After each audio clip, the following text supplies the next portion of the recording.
सर्वांना नमस्कार. आपण ऐकत आहात करार प्रेमाचा भाग 3. जुन्या सावल्या आणि नवा संघर्ष. हॉस्पिटलच्या कॉरिडॉरमध्ये विराजने ज्या पद्धतीने सईच्या बाबांशी संवाद साधला, ते पाहून सई क्षणभर सर्व काही विसरून गेली होती. विराजचा तो सौम्य अवतार, त्याच्या आवाजातील तो खोटा का होईना पण आदर पाहून तिला वाटलं की कदाचित या माणसाच्या कठोर कवचाच्या आत एक हळवं मनही अजूनही जिवंत आहे. बाबांशी गप्पा मारून झाल्यावर विराज आणि सई हॉस्पिटल बाहेर पडले. सईच्या मनात अनेक प्रश्न होते. विराज, तुम्ही तिथे जे बोललात म्हणजे लग्नाबद्दल, त्यासाठी थँक यू. बाबांना खरं कळलं असतं तर त्यांना सहन झालं नसतं, सई कृतज्ञतेने म्हणाली. विराजने गाडीचा दरवाजा उघडला आणि कोरडेपणाने उत्तर दिलं, सई, उपकाराची गरज नाही. मी आधीच सांगितलं होतं की जगासमोर आपण पती पत्नी आहोत. तुझ्या बाबांना धक्का लागला असता तर त्याचा परिणाम माझ्या प्रतिमेवरही आला असता. मी फक्त माझा रोल निभावतोय. विराजचे हे शब्द सईच्या जिव्हारी लागले. तिला वाटलं होतं की त्याच्यातलं अंतर थोडं कमी होतंय. विराजने पुन्हा एकदा कराराची भिंत उभी केली होती. ती अनाकलनीय स्त्री. गाडीत बसताना सईची नजर पुन्हा एकदा त्याच स्त्रीवर पडली, जी हॉस्पिटलच्या गेटपाशी उभा होती. तिने चेहऱ्यावर मोठा गॉगल लावला होता आणि ती एकटक विराजच्या गाडीकडे पाहत होती.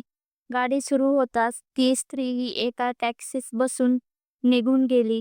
सईला काहीतरी अस्वस्थ वाटत होतं. घरी पोहोचल्यावर आजींनी दोघांनाही ओवाळून घरात घेतलं. आज माझा नातू खऱ्या अर्थाने सुखी दिसतोय. आजींच्या या वाक्यावर विराजने फक्त एक औपचारिक नृत्य केलं आणि तो सरळ आपल्या स्टडी रूममध्ये निघून गेला. सई मात्र विचारात पडली होती.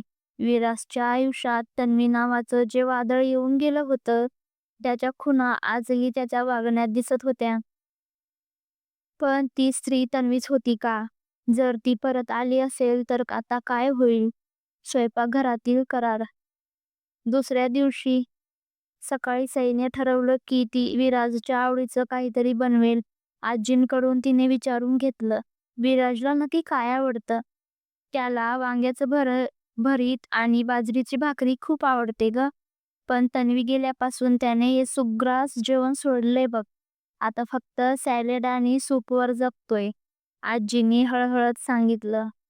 सईने कंबर कसली. तिने स्वतः चुलीवर भाजल्यासारखी वांगी भाजली.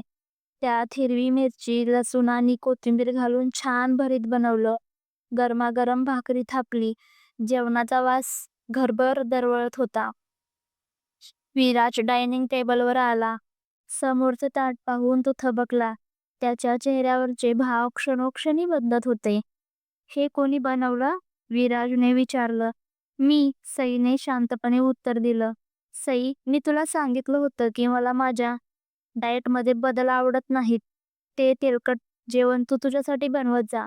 विराज ताटावरून उठणार तेवढ्यात आजी तिथे आल्या. विराज, आज माझ्यासाठी एक घास घे. सईने खूप मेहनतीने बनवलंय रे. आजींच्या शब्दापुढे विराजला झुकावंच लागलं.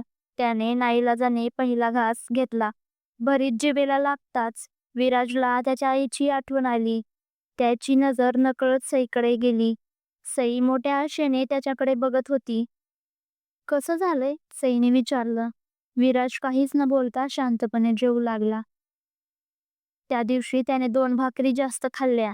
सईच्या चेहऱ्यावर एक वेगळंच समाधान होतं. तिला जाणवलं की प्रेमाचा मार्ग पोटातून जातो. असं जे म्हणतात ते कदाचित खरंही असावं. रात्रीचा पाऊस आणि एक गुपित. त्या रात्री पुण्यात मुसळधार पाऊस सुरू होता. विजांचा कडकडाट आणि वाऱ्यांचा वेग प्रचंड होता. सईला लहानपणापासून विजांची खूप भीती वाटायची. ती आपल्या खोलीत खिडक्या लावून बसली होती. पण एका मोठ्या आवाजासरशी वीज गेली म्हणजे लाईटच गेली. संपूर्ण बंगला अंधारात बुडाला. सई घाबरून बाहेर आली. विराज, आजी, ती ओरडत होती. अंधारात चालताना तिचा पाय पायरीवर घसरला. आणि ती पडणार तेवढ्यातच दोन खंबीर हाताने तिला सावरलं. विराजने तिला पकडलं होतं. अंधारात त्याचे श्वास एकमेकांना जाणवतच होते म्हणा. काही क्षण कोणीच काही बोललं नाही. विराजने मोबाईलचा फ्लॅश चालू केला. सई अजूनही त्याच्या बाहेर होती. ती भीतीने थरथरत होती. घाबरू नकोस, मी आहे इथे. विराजचा आवाज यावेळी कमालीचा मृदू होता. त्याने तिला सोफ्यावर नेऊन बसवलं. तो पाणी आणायला जाणार इतक्यात सईने त्याचा हात धरला. प्लीज जाऊ नका, मला खूप भीती वाटते. विराज तिथेच बसला. अंधारात पावसाच्या आवाजात दोघांमध्ये एक वेगळा संवाद सुरू झाला. विराज, तुम्ही इतके कठोर का वागता? का स्वतःला एका चौकटीत बंद करून ठेवलंय? सईने धीरसाने विचारलं. विराज थोडा वेळ गप्प राहिला. मग म्हणाला, सई, जेव्हा तुमचं सर्वात प्रिय माणूस तुम्हाला रडत सोडून जातं, तेव्हा विश्वास नावाची गोष्ट संपून जाते. तन्वीने मला फक्त सोडलं नाही, तर माझ्या आत्मविश्वासाचे तुकडे तुकडे केले. मला वाटलं होतं की माझ्याकडे सर्व काही आहे, पण तिच्यासाठी माझा पैसा कुठेतरी कमी पडला. पण प्रत्येक मुलगी सारखी नसते विराज. तुम्ही जगाला एकाच चष्म्यातून का बघताय? सईने विचारलं. विराजने तिच्याकडे पाहिलंय. कदाचित तू बरोबर असशील, पण आता मला या बदल्याची भीती वाटते. मला भीती वाटते की पुन्हा कोणावर विश्वास ठेवला आणि पुन्हा जर तो तुटला तर मी स्वतःला सावरू शकणार नाही. त्या रात्री सईला विराजचा वेगळा पैलू दिसला. तो निर्दयी नव्हता, तर तो जखमी होता. धक्कादायक भेट. दुसऱ्या दिवशी विराज ऑफिसला गेला आणि सई घराच्या बागेत बसली होती. तेवढ्यात बंगल्याच्या गेटवर एक महागडी कार येऊन थांबली. कारमधून तीच स्त्री बाहेर पडली जिने हॉस्पिटलमध्ये सईचं लक्ष वेधून घेतलं होतं. तिने गॉगल काढला. ती दिसायला अत्यंत सुंदर, मॉडर्न आणि आत्मविश्वासू होती. ती थेट सईकडे आली. सई, विराज इमानदार बरोबर ना? हिने विचारलं. हो, पण तुम्ही कोण? सईने विचारलं. त्या स्त्रीने एका उपहासात्मक हास्य केलं. मी तन्वी, विराजची खरं प्रेम. मला कळलं की विराजने एका मध्यमवर्गीय मुलीशी लग्न केले, तेही करारावर. मला फक्त हे बघायचं होतं की माझी जागा घेण्यासाठी त्याने कोणाची निवड केलीये. सईच्या पायाखालची जमीन सरकली. तन्वी समोर उभी होती आणि तिला या लग्नाच्या कराराबद्दल सगळं ठाऊक होतं. विराज, तुझा कधीच होऊ शकत नाही सई. हे लग्न म्हणजे फक्त एक तडजोड आहे. ज्या दिवशी त्याचा उद्देश पूर्ण होईल, त्या दिवशी तो तुला कचऱ्यासारखं बाहेर फेकून देईल. तन्वी विषारी स्वरात म्हणाली.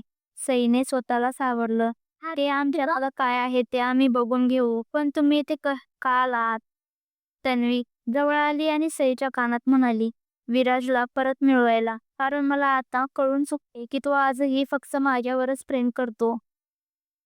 तुझा हा करार प्रेमाचा फार काळ टिकणार नाही. तन्वी निघून गेली, पण सईच्या मनात एक मोठं वादळ निर्माण करून गेली. विराजलाही माहित होतं का तन्वी परत आलीये? आणि जर विराजला तन्वी पुन्हा साथ घातली तर तो सईला सोडून जाईल का? सई समोर आता दोन मोठी आव्हानं होती. एक म्हणजे विराजचा विश्वास जिंकणं आणि दुसरं म्हणजे तन्वीच्या चालींपासून आपलं सौभाग्य वाचवणं. पुढील भागात आपण बघणार आहोत तन्वी विराजच्या समोर आल्यावर विराजची प्रतिक्रिया काय असेल. सई आणि तन्वीमध्ये आमने-सामने संघर्ष होईल का? विराज सईला या संकटात साथ देईल का? की तिला व्हिडिओ हे पाहण्यासाठी व्हिडिओला लाईक, कमेंट, शेअर आणि सबस्क्राईब करायला विसरू नका. आणि सोबतच बाजूच्या घंटीवर क्लिक करा आणि ऑलवर सेट करा, जेणेकरून माझ्या व्हिडिओची सर्वात अगोदर नोटिफिकेशन तुमच्यापर्यंत पोहोचेल. धन्यवाद.